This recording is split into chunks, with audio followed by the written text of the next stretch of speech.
semua. Tempat korang hujan tak? Tempat cikgu mendung je hari ni.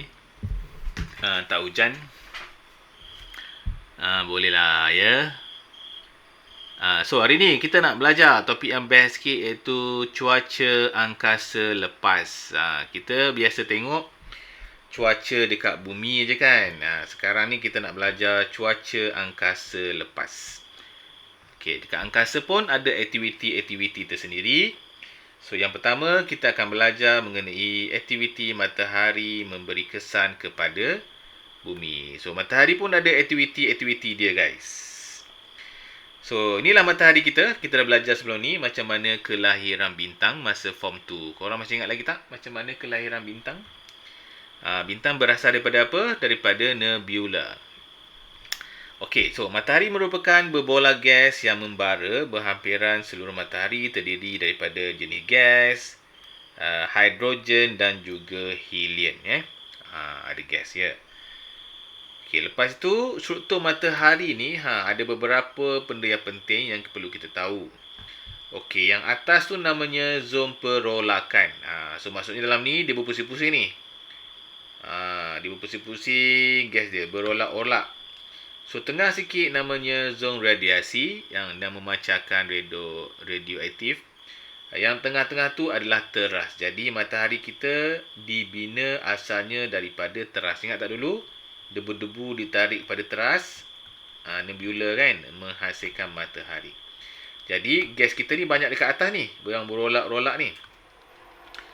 Okey, lepas itu dekat luar ni yang nampak macam ada tajam ni kan. Itu namanya kromosfera. Terdapat 3 lapisan dalam struktur matahari yang membentuk atmosfera matahari. Ni kira atmosfera dia ni. So atmosfera ni ada 3 lapisan. Jadi lapisan yang nampak macam tajam tu namanya kromosfera. Lapisan atas sikit yang rasa bahang tu namanya korona. Dan lapisan yang betul-betul atas tanah tu namanya adalah fotosfera. Jadi kromosfera, korona dan juga fotosfera. Yang ini yang kita takut ni guys. Yang ini ni. SUA ni. SUA matahari ni kita takut lah sebab dia besar sangat. Bahaya. SUA matahari ni sangat bahaya kalau dia meletup tu, bahang dia sampai ke bumi. Okey, boleh. So kita ada 3 zon dan kita ada 3 lapisan atmosfera. Okey, boleh. Kita tengok lagi. Ini namanya adalah nyalaan suria kelas X9.3. Nyalaan suria X9.3 yang berlaku di matahari pada jam 8.02 pagi September 2010. Ni maksudnya nyalaan pada lokasi matahari. Matahari kan ada lokasi kan. Dia tak panggil lah negara Malaysia sebab sana tak ada negara. Jadi dipanggil sebagai kelas X9.3. So pada 19 September, lentingan jisim corona. Lentingan tu maksudnya yang melenting tadi ni. Ini corona ni. Nampak tak ni? Lentingan ni namanya lentingan tu. Telah menyebabkan gangguan sistem telekomunikasi bumi kita sebab dia melenting terlampau tinggi. Korang tengok tingginya lebih besar daripada bumi ni. Meter dia kan. Jadi mengganggu kita punya sistem telekomunikasi dan juga elektrik. Sebab apa? Sebab bila lentingan tu berlaku, dia mengganggu kita punya elektromagnet, medan bumi kita. Macam tu. Okey, jadi kat sini fenomena yang berlaku di permukaan matahari, kita ada beberapa. Yang pertama ni namanya adalah granul. Okey, kita ada tumpukan matahari, kitaran suria, semarak suria, banyak nama kan. Nyalaan suria, lentingan corona. Ni lentingan corona ni. Dan juga angin suria. Angin suria tu bila dia melenting ni, dia akan menghasilkan angin suria lah. Panas. Okey, apa itu granul? Okey. Granul ni berada pada fotosfera. Maksudnya macam dekat tanah, permukaan pertama tanah tu lah. Atas atmosfera yang mula-mula sekali. Okey, fotosfera dalam atmosfera matahari terdiri pada granul Yang kelihatan berbutir-butir. Nampak tak macam biji-biji tu kan? Matahari nampak biji-biji tu namanya adalah granul. Granul tu terletak dalam atmosfera fotosfera dia. Kita ada 3 lapisan atmosfera. Fotosfera ni mula-mula sekali. Jadi granul ni bahagian yang atas zon perolakan dalam plasma yang sangat panas sehingga 5,800 degree. 5,000 tengok, bayangkan. Masak air sekejap je masak ni. Diameter purata granul ini adalah 1,000 kilometer. Yang biji-biji tu korang nampak bulat-bulat tu kan? Korang nampak bulat-bulat kecil-kecil tu, satu bulatan tu lebih kurang 1,000 kilometer. Korang tahu tak 1,000 kilometer berapa jauh? Kalau kita lukis peta Malaysia, kan ni. Daripada Johor sampai ke Kelantan, inilah jaraknya lebih kurang dalam 1,000 kilometer. Jadi bulatan-bulatan tu sebesar kita punya negeri kita, negara kita. Okey, dalam matahari kita boleh nampak tumpukan-tumpukan hitam. So, tumpukan hitam matahari ialah kawasan gelap yang kelihatan pada permukaan matahari ni. Tumpukan kelihatan gelap ni suhunya lebih rendah sikit lah. Kerana apa? Daripada kawasan sekiranya terdiri daripada granul. Berbeza dengan granul yang sebelah ni, tumpukan hitam ni kurang sikit panasnya. Tapi still lagi panas. Tumpukan matahari merupakan lokasi letusan yang amat besar di fotosfera. Fenomena ini mengganggu berlarutan lebih daripada seminggu. Kalau dia meletus, dia boleh mengganggu sampai seminggu. Fenomena tumpukan matahari selalunya wujud secara berpasangan atau berkumpulan. Dan tengoklah, mungkin dua-dua ke. Kan? Okey, lagi. Kita masuk lagi yang berikutnya. Ini kita punya kedudukan tumpuk matahari daripada tahun 1870 sehinggalah tahun 2020. Tengok dia makin besar kan tumpukan dia kan. Tumpukan dia makin besar. Okey, lagi. Kitaran suria. So, kitaran suria tu apa? Aktiviti tumpukan matahari kelihatan wujud dan lenyap mengikut pusingan 11 tahun.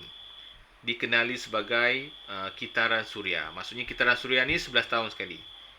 So, menunjukkan tumpukan matahari fotosfera pada sejak tahun. Okey, inilah tumpukan dia. Okey, lepas tu kita ada nama lagi. Untuk matahari banyak sikit nama-namanya. Namanya adalah semarak suria pula. Ini namanya prominent. Semarak suria ni adalah prominent berbentuk gelongan yang sangat besar. Laju yang melengkung terdiri daripada gas penyalaan di sebelah atas tumpuk matahari. Semarak suria dapat mencapai ketinggian beratus-ratus kilometer. Dia macam dia meletup kan. Dan mungkin kekal selama beberapa hari atau beberapa bulan. Dia meletup tu kita nampak macam sekejap je. Tapi dia boleh kekal selama beberapa hari dekat atas tu. Jadi kalau kita duduk kat sana kita nampaklah jatuh beberapa hari kan. Okey, dan mungkin juga sampai beberapa bulan, besar sangat. Semarak suria yang sangat kuat boleh melemparkan jasad daripada matahari ke angkasa lepas sehingga 100. Ni dia punya angin dia. Kalau dia meletup tu kan, angin yang letusan tu sehingga 600 km per saat. Bayangkan dalam satu saat angin tersebut dia boleh pergi sejauh 600 km. Satu saat je. Ayah kita pun bawa kereta 100 km 1 jam. Ni satu saat 600 km. Dia punya angin panas dia. Dahsyat ya? Okey. Okey, ni namanya nyalaan suria. Ni meletup ni kan, nampak tak? Okey, nyalaan suria seperti berbentuk laju yang terdiri pada gas bercah yang meletus. Yang dia sentiasa meletup lah. Meletup tu biasalah matahari kan. Okey, nyalaan suria ialah letusan gas yang kuat dan juga yang hebat. Okey, nyalaan suria ni. Nampak macam kilau-kilau tu. Okey, nyalaan suria mencapai kecerahan maksimum ya. Dahsyat juga ni. Okey, nampak tak nyalaan suria kita boleh nampak pada bumi lagi. Nyalaan suria zarah-zarah cas yang ini sering bertindak balas dengan atom-atom molekul dalam atmosfera kita yang kita sebut sebagai aurora. So dia hanya ada pada kutub bumi ya. Aurora ni secara uniknya hanya berlaku di ruang udara sekitar kutub bumi. Kutub bumi utara dan selatan. Ini namanya aurora. Jadi aurora ni sebenarnya cas-cas yang berayon yang berasal daripada matahari yang datang kan. Aurora. Pernah tengok ke aurora? Korang pernah tengok aurora tak?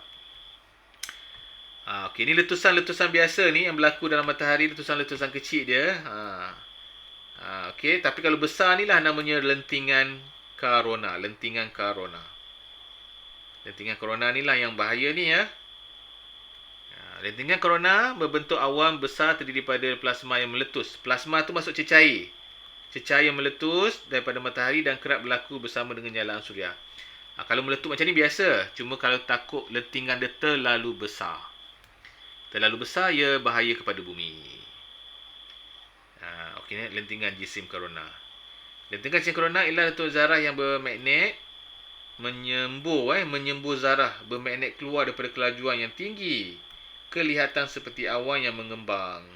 Zarah magnet ini, lentingan corona mengambil masa 3 hari untuk sampai ke bumi. Dia melenting, dia bergerak, haba dia boleh sampai ke bumi dan boleh mengganggu sistem komunikasi kita. Kalau dia besar lah, dia kuat. Kalau macam biasa lentingan tu, haba biasa je. Dia tak bahaya sangat.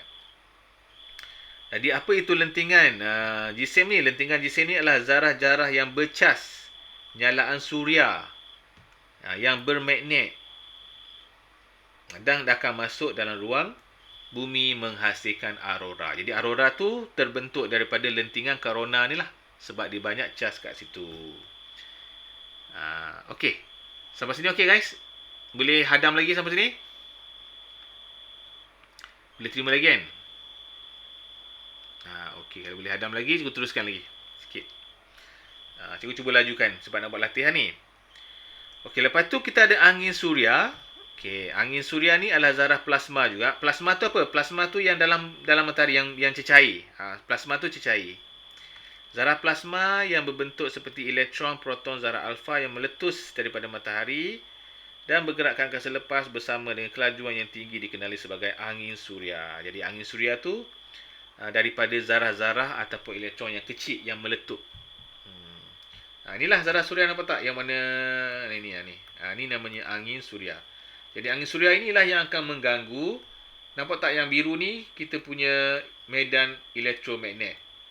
Jadi kalau dia kuat sangat, dia boleh merosakkan medan magnet. Sebab kita punya bumi punya medan magnet, kalau korang perasan, medan magnet bumi ni, dia menghalang daripada angin suria masuk. Faham tak? Jadi bumi kita sentiasa tak panas sangat lah. Tapi kalau dia kuat sangat, nanti dia boleh tolak kita punya medan ni, menyebabkan angin suria ni boleh sampai ke bumi. Jadi bila sampai ke bumi, dia akan mengganggu kita punya sistem komunikasi dan juga bumi menjadi panas lah seketika. Yes, mungkin panas beberapa hari kalau teruk sangat. Minta-minta tak payahlah kena. Inilah contohnya, contoh matahari. Kalau kita punya angin suria datang tempat kita, kita punya medan dah bagus ni. Ni medan bumi kita. Medan magnet bumi ni sebenarnya dia menghalang daripada angin suria. Tapi kalau kuat sangat, nanti kita punya medan ni akan terganggu dan mungkin akan jadi macam macam tu. Lari tau. Jadi semua jadi macam tu nanti. Bila jadi macam ni, medan magnet tak stabil, elektrik kita tak stabil dan juga kita punya telekomunikasi kita tak stabil. Itulah bahaya angin suria. Okay, angin suria ialah membawa medan magnet. Tengok tu. Dia membawa medan magnet kepada planet kita. Namanya Interplanetary Magnet Field. Bersama-sama dengannya. Jadi dia bawa sekali medan magnet. Dia punya medan magnet lah. Dia akan mempengaruhi medan magnet kita. So sangat laju, selaju supersonik. Supersonik tu selaju bunyi-bunyi. Macam kita bercakap sekarang ni. Laju ni lah. Okey, namun begitu kelajuan suhu dan ketepatan angin suria berubah-ubah dalam perlintasan gerakan. Okey, tak ada apa sangat.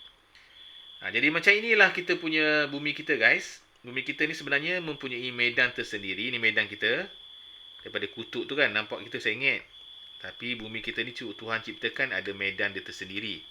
Tujuan medan ni adalah untuk menghalang daripada angin suria yang berlebihan lah masuk. Kalau tak panas ni. Angin suria daripada ion. plasma berayon daripada magnet-magnet lain, daripada magnet planet lain datang ke, tak mengganggu. Jadi kalau adanya kita punya medan magnet, planet lain datang pun dia boleh halau. Okey. Namun begitu, kalau katakanlah angin suria datang terlalu kuat, jadi angin suria ni tengok, dia akan mengganggu kita punya medan magnet. Medan magnet depan ni okey, tapi medan magnet belakang ni tengok tu, dia dah jadi bujur kan. Jadi bujur macam ni. Jadi kita punya medan magnet dah tak seimbang. Itu yang kita takut mengenai angin suria. Okey? Angin suria. Yang ni nama yang mula-mula ni namanya adalah magnetosfera. Magnetosfera ni adalah kita punya medan magnet kita yang kat luar tu. Okey, boleh? Cikgu move lagi ya. Okey. Apa itu bentuk magnetosfera? Inilah bentuk magnetosfera kita. Cantik kan? Ni kita bayangkanlah, kita bayangkan macam ni. Kita punya medan magnet kita yang luar ni namanya adalah magnetosfera. Jadi semua ni namanya magnetosfera lah. Tapi kita panggil sebagai medan magnet. Okey, lagi kita move lagi. Okey, apa tu definisi magnetosfera? Magnetosfera bumi definisi sebagai suhu ruang dalam angkasa lepas yang melitupi bumi, di mana medan magnet dalam magnetosfera bumi ialah bergabung dengan medan bumi sebagai medan magnet utama dan menjadi medan dalam ruang di angkasa lepas. Ni tak apa ni, awak abaikan nanti. Nanti tengok gambar aja, senang sikit nak cerita. Ni pun salah satu ya, kita punya angin suria, dia telah menyebabkan kita punya magnetosfera kita ni berubah. Ni yang bahaya ni, tak nak ni. Okey, di magnetosfera tersebut daripada interaksi antara medan magnet yang dibawa oleh angin suria. Oleh itu disebabkan bilangan dan zarah-zarah yang dibawa oleh angin suria berubah bentuk. Jadi magnetosfera turut berubah juga. Jadi magnetosfera kita turut berubah. Masa sepanjang perubahan ni, bumi kita akan mengalami komunikasi yang sangat teruk. Kalau 3 hari lah komunikasi. Mungkin juga beberapa pencauan elektrik rosak. Jadi kena elakkanlah perkara ini ya. Sangat popular jugalah magnetosfera ni, selalu ditanya dia. Jadi penting tak magnetosfera ni? Kita punya medan magnet ni. Penting. Jadi magnetosfera ni penting kerana dia melindungi bumi daripada kesan buruk yang disebabkan oleh zarah-zarah yang berbahaya. Terutamanya daripada matahari ataupun daripada jasad-jasad lain yang memancarkan zarah-zarah berelektron. Jadi Tuhan ciptakan bumi ni memang sangat kompleks ya. Kadang-kadang kita tak nampak benda tu, tapi dia membantu kita. Inilah antara salah satu kepentingan magnetosfera sebagai sekatan biologi melindungi bumi, hidupan bumi daripada kesan buruk oleh angin suria. Jadi magnetosfera ni juga akan menghalang zarah-zarah bercah seperti elektron, proton, alfa. Kalau alfa masuk bahaya. Kan? Jadi alfa masuk boleh mengenai kanser. Dan sebagainya lagi. Jadi bumi akan mengganggu telekomunikasi lah kalau masuk ni. Zarah-zarah bercah masuk akan mengganggu telekomunikasi dan juga elektrik. Jadi magnetosfera mengurangkan tekanan yang dikenakan oleh fenomena angin suria terhadap bumi. Jadi itulah kepentingan magnetosfera. Okey, magnetosfera. Bentuk dia macam ni tu. Kalau kuat sangat ni, bahaya. Kesian kat dia. Jadi bumi sentiasa dilindungi oleh magnetosfera.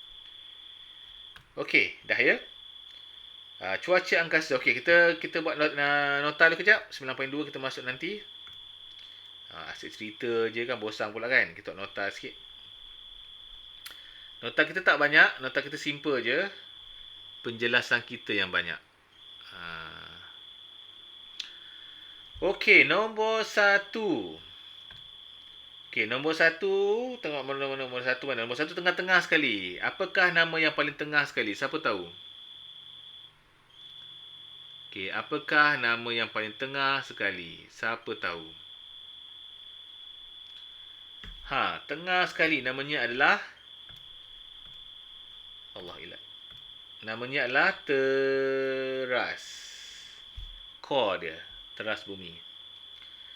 Okey, nombor 2. Namanya zon apa? Siapa tahu? Zon radiasi. Okey, lepas tu zon yang ketiga namanya dalam ni dia sedang berolak-rolak dia dalam ni. Berolak-rolak kan. Jadi nombor 3 tu dia adalah perolakan. Jadi zon perolakan ya. Okey, nombor 4. Nombor 4 dia masuk atas sikit. Dah masuk kita punya atmosfera. Okey. Jadi 3 yang ini adalah atmosfera ya. 3 yang ini adalah atmosfera. Okey, atmosfera kita mula-mula pada permukaan matahari tu namanya adalah fotosfera. Okey, nombor 2 atas sikit yang macam gergaji tu. Ya ni, yang macam gergaji-gaji ni, itu namanya adalah kromosfera. Okey, luar sikit daripada gergaji namanya korona. Itulah dikata angin corona tu. Ataupun lentingan corona namanya kan.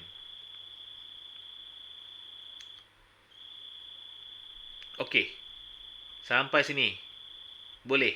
Boleh terima. Betul Alif. Corona namanya. Okey, jadi ingat yang 3 pertama tu adalah untuk teras bumi dia. Maksudnya dia punya lapisan-lapisan dia. Okey, 3 yang seterusnya adalah dia punya atmosfera macam bumi ada 3. Okey, yang selebih-lebihnya tu nama-nama lain lah. Contohnya yang ketujuh. Mana yang ketujuh? Yang ketujuh mana? Yang ketujuh. Ketujuh tu hitam-hitam tu. Nampak tak hitam? Ni yang ketujuh ni. Hitam-hitam kan? Jadi dia adalah tumpukan matahari. Dia tumpukan matahari.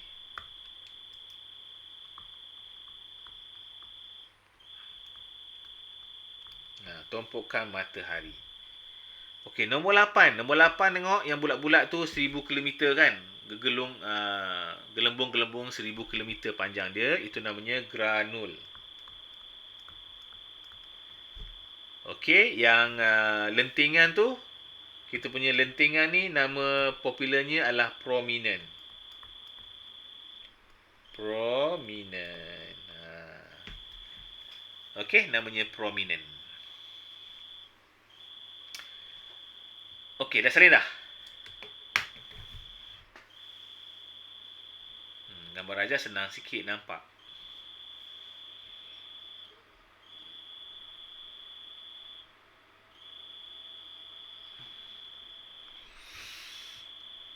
Salin. Boleh.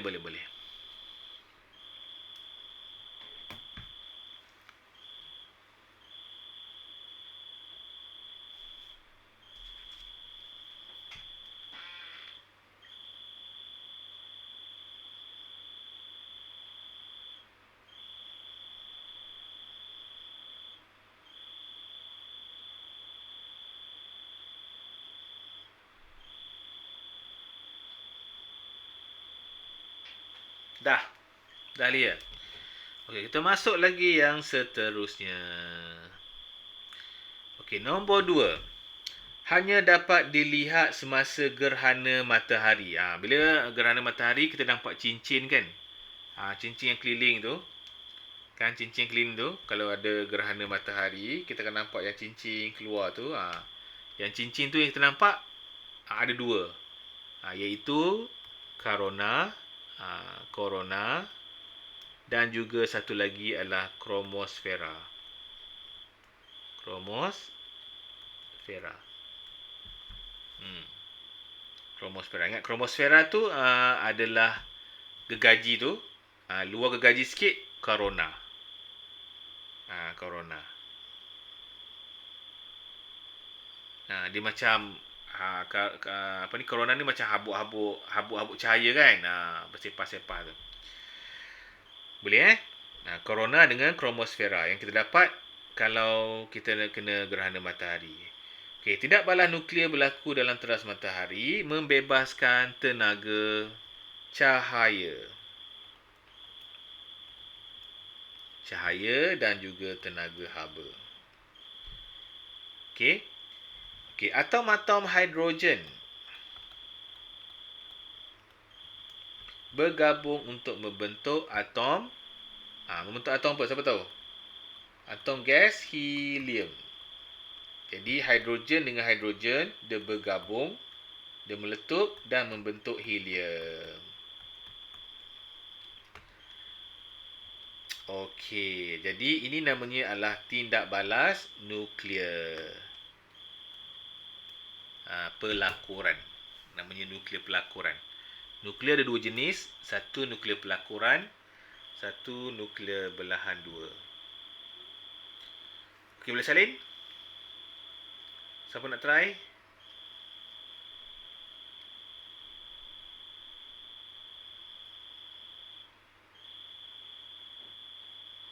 Dah, boleh cikgu move.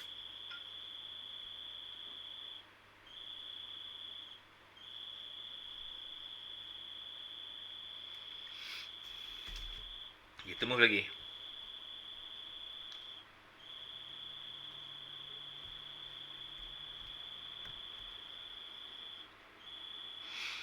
Okey, tengok fenomena-fenomena yang akan berlaku. Yang kat sini gelembung gas sehingga 5800 degree. Apakah ini? Besar sangat ni sampai 5800 degree ni. Korang rasa apa? Di bahagian atas zon perotan membentuk fotosfera.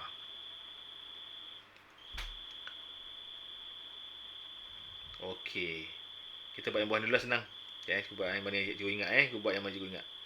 Berbentuk gelongan yang sangat besar yang terdiri pada gas menyalaan di sebelah atas tumpukan matahari. Yang besar tu kan. Yang besar tu namanya prominent. Yang besar tu namanya prominent. Bawahnya terdiri pada gas yang bercas. Gas yang bercas ni adalah nyalaan suria. Nyalaan suria. Okey. Nyalaan suria ni bukan angin lagi. Lepas nyalaan suria baru jadi angin. Kerap berlakunya berdekat dengan tumpuk matahari. Nyalaan suria ni memang sebelah dengan tumpukan matahari. Okey.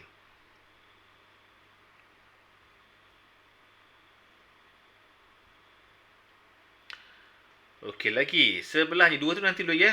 Cikgu lupa namanya apalah. Okay, awan besar yang terdiri daripada plasma yang meletus. Awan besar yang terdiri daripada plasma yang meletus. Okay, plasma ni adalah kita punya cecair tu kan. Meletus daripada matahari kerap berlaku bersama dengan nyalaan suria. Kerap berlaku dengan nyalaan suria. Dia berlaku serentak. Ini ada zarah-zarah plasma. Ini namanya lentingan. Okey, lentingan jisim corona. Lentingan jisim corona, ya. Okey, untuk angin suria pula membawa zarah-zarah bercas yang terbebas daripada angkasa, so dapat mempengaruhi kita punya cuaca dan sistem. Mempengaruhi cuaca. Bahaya juga tak? Dan juga mempengaruhi komunikasi. Pelanggaran dengan molekul-molekul gas atmosfera akan menghasilkan cahaya cantik cahaya ni namanya aurora. Okey, namanya adalah aurora.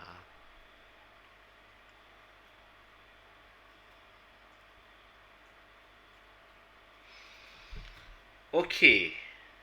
Granu yang tadi. Okey, gelembung gas ni apa fenomena lupa je gua. Cek balik. 5,500. Apa Alif? Cikgu pun lupa Alif. Yang 5,000 lebih tadi. Apa dia punya fenomena dia?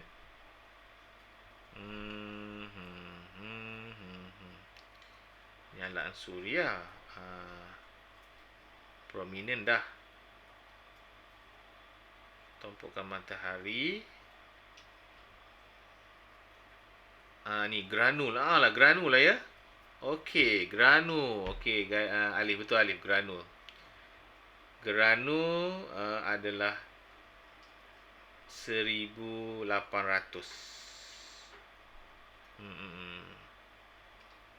1800 granul. Okeylah. Yang tadi sebenarnya adalah granul.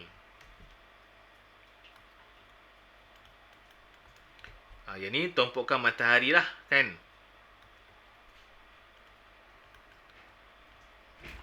Okey, yang ini adalah tumpukan matahari. Okey. Okey Alif, terima kasih. Sebab ingat juga granul. Granul tu berbola, macam berbola-berbola tu lah. Okey dah, kita move lagi. Boleh habis tak malam ni? Boleh habis terus. Kita habiskan terus lah, nanti kita cerita sikit. Kalau ada masa, kita tengok video. Okey, nombor 6.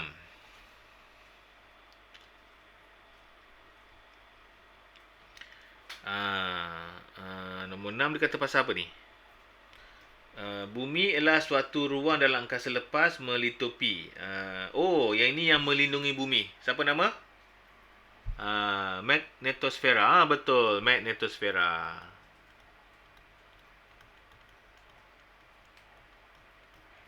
Magnetosfera bumi ialah ruang dalam angkasa lepas yang melitupi bumi di mana medan-medan magnet. Medan magnet ni magnetosfera. Betul, Alif? Okey, seterusnya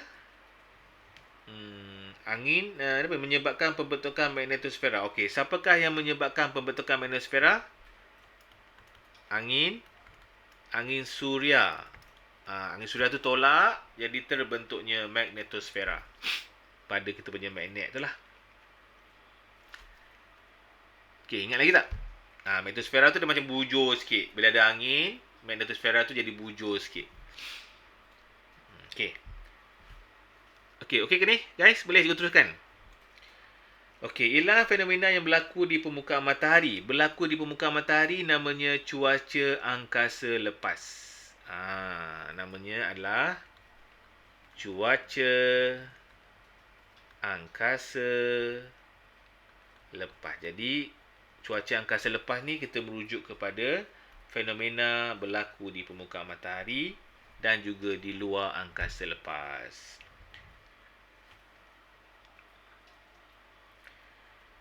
Okey, berlaku apabila letusan magnet berskala besar dalam matahari sering menyebabkan lentingan korona nyalaan suria mempercepatkan gerakan zarah-zarah matahari. Nombor 8 ni apa? Alif. Bila ini berlaku, apakah yang akan berlaku? Namanya adalah pancaran suria. Ini kita tak belajar ni. Ribut pancaran suria. Ribut pancaran suria. Tadi kita tak belajar pula. Okey, nombor 9 ialah satu gangguan sementara magnetosfera. Gangguan sementara. Gangguan sementara namanya apa? Namanya adalah ribut geomagnet. Ribut geomagnet adalah gangguan sementara magnetosfera. Okey, disebabkan oleh angin suria, ya. Angin suria makin kuat secara mengejut.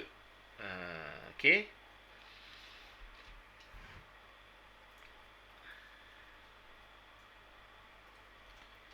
Okey, lagi.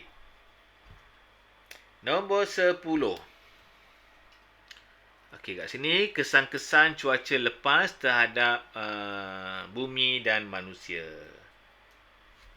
Bumi dan manusia. So, bahayalah. Kan? Okey, sangat bahaya. Risiko terhadap kesihatan. Betul, kesihatan manusia.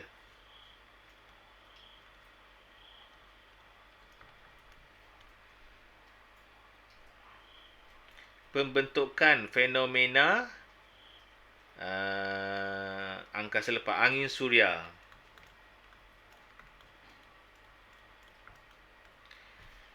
Kerosakan sel solar, gangguan sistem navigasi, komunikasi.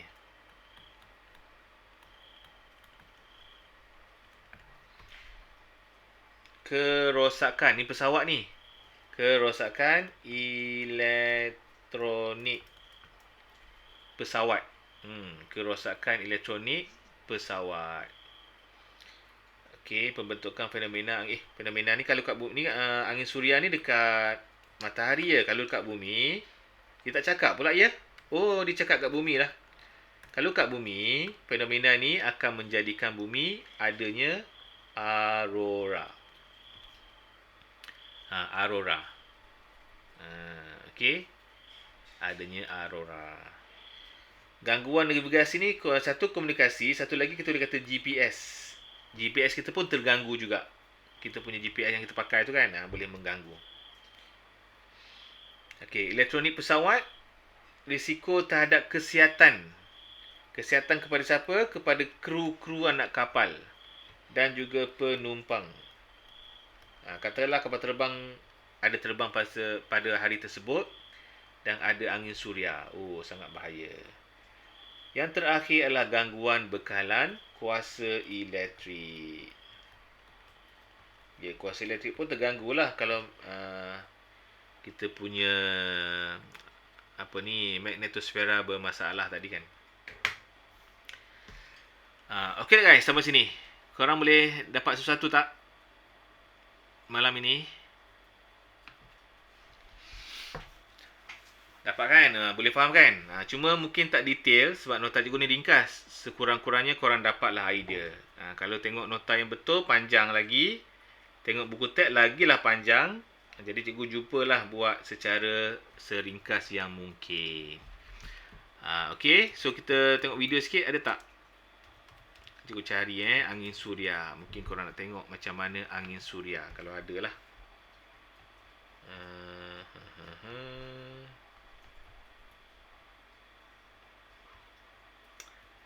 Cikgu cari angin suria ya. Kalau ada dekat kita punya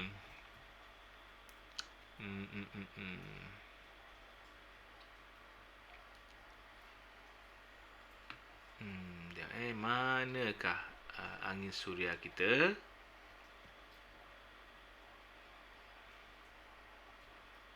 Okey, jap. Aku dah jumpa dah Aku tunjuk awak video.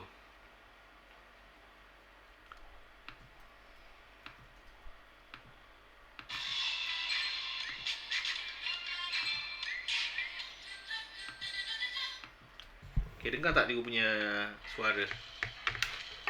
Iklan kejap. Dengar ya? Okey, jom.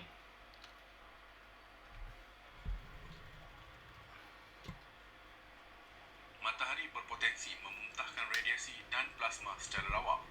Suar suria atau lentingan jisim corona ini boleh melanda manusia dan mengakibatkan kesan yang serius kepada dunia sejagat. Suar suria ini boleh bergabung antara satu sama lain untuk membentuk suar yang lebih besar dan bertenaga tinggi. Tenaga ini sama dengan jutaan nuklear yang diletupkan serentak. Bagaimana ia boleh berlaku? Setrum mana ia boleh terjadi? Adakah manusia sudah bersedia untuknya? Apakah kesan ribut geomagnetik pada tamadun moden manusia kini? Adakah manusia akan kembali ke zaman kuno? Assalamualaikum dan salam angkasa dari Astrolab.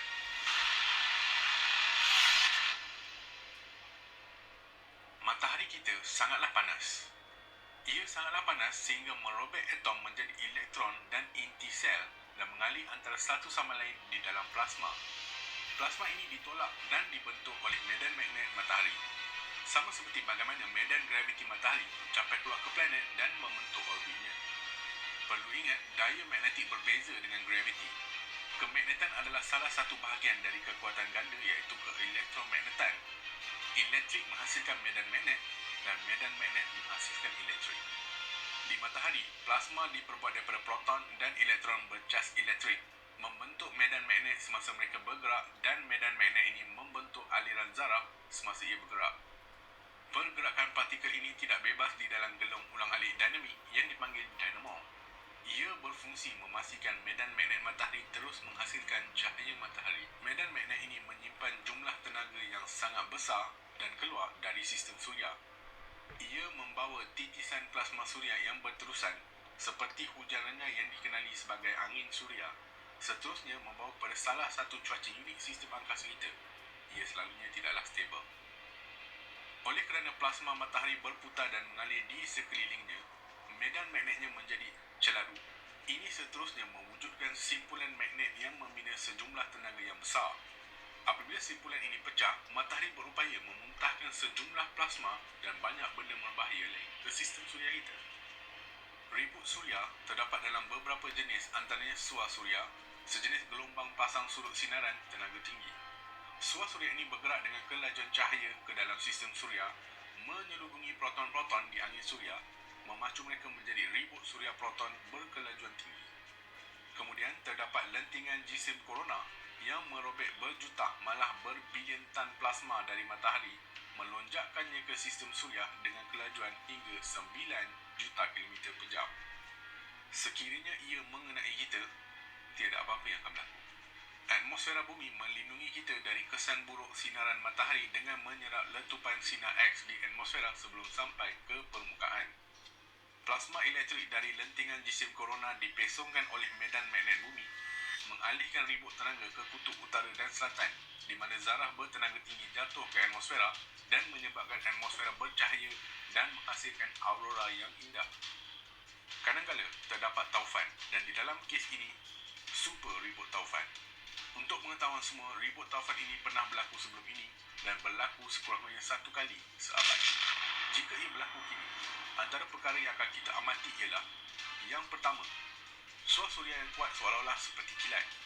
Yang kedua, guru tersebut iaitu lentingan jisim korona terdiri dari berbilion pasang magnetik panas yang merentasi 150 juta kilometer jarak ke bumi. Yang ketiga, apabila ia tiba, ia menyebabkan gelombang kejutan dengan memampatkan medan magnet bumi dengan kuat dan memindahkan tenaga ke atmosfera. Yang keempat, jika medan magnet lentingan jisim korona ini sejajar dengan bumi, dua medan magnet tersebut akan bergabung. Semasa awan magnet melintasi bumi, ia membentangkan medan magnet bumi menjadi ekor yang panjang. Yang kelima, jika tenaga yang tersimpan di ekor menjadi terlalu banyak untuk dibendung, ia akan terputus secara spontan dan meletupkan tenaga tinggi ke bumi, maka bermulalah ribut geomagnetik. Fakta menarik. Yang pertama, sebelum wujudnya era teknologi moden, rata-rata manusia tidak gusar dengan ribut suria. Ini kerana mereka tidak menyedari jika ianya berlaku. Ia tidak memberi kesan kepada manusia secara amnya pada zaman-zaman sebelum ini. Ribut geomagnetik ini memberi kesan kepada logam dan wayar. Ini kerana magnetisme menghasilkan arus elektrik. Bumi pada zaman sekarang rata-rata mempunyai kabel dan wayar elektrik dan grid kompleks seperti transformer. Arus tenaga kuat lentingan jisim korona dapat mematikan grid ini, malah memusnahkannya.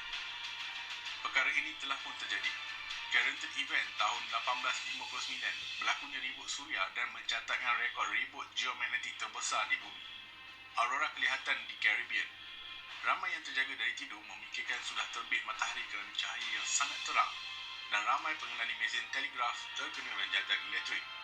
Satu lagi kejadian ribut suria ialah di Quebec, Kanada pada tahun 1989. Bagaimanapun, jurutera pada ketika itu dapat menyelesaikan isu tersebut. Untuk pengetahuan semua, ribut suria yang mengenai Carrington ketika itu hanyalah margin yang kecil.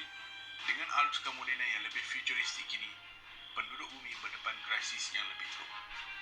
Yang kelima, dijangka bumi bakal berdepan ribut suria sekali lagi, dan tahap keterukan akan menjadi sangat serius. Kebarangkalian untuk terjadinya peristiwa ini adalah satu dalam tempoh 50 tahun dan matahari mampu menghasilkan super SUA. 5 fakta menakutkan ribut suria. Yang pertama, satelit dan stesen angkasa lepas ISS akan terjejas teruk dan tidak dapat berhubung dengan pusat kawalan di bumi. Satelit tidak dapat menyalurkan maklumat komunikasi dan bumi terputus hubungan dengan angkasawan. Satelit akan musnah dan tidak boleh lagi berfungsi. Yang kedua, sistem internet, komunikasi, navigasi.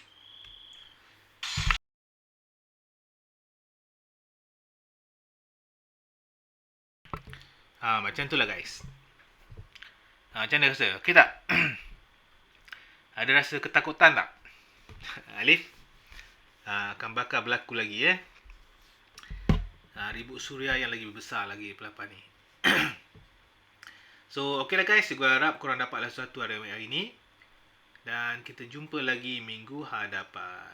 Ya guys? Okay, bye semua. Assalamualaikum warahmatullahi wabarakatuh. Bye. Okay, bye. See you soon.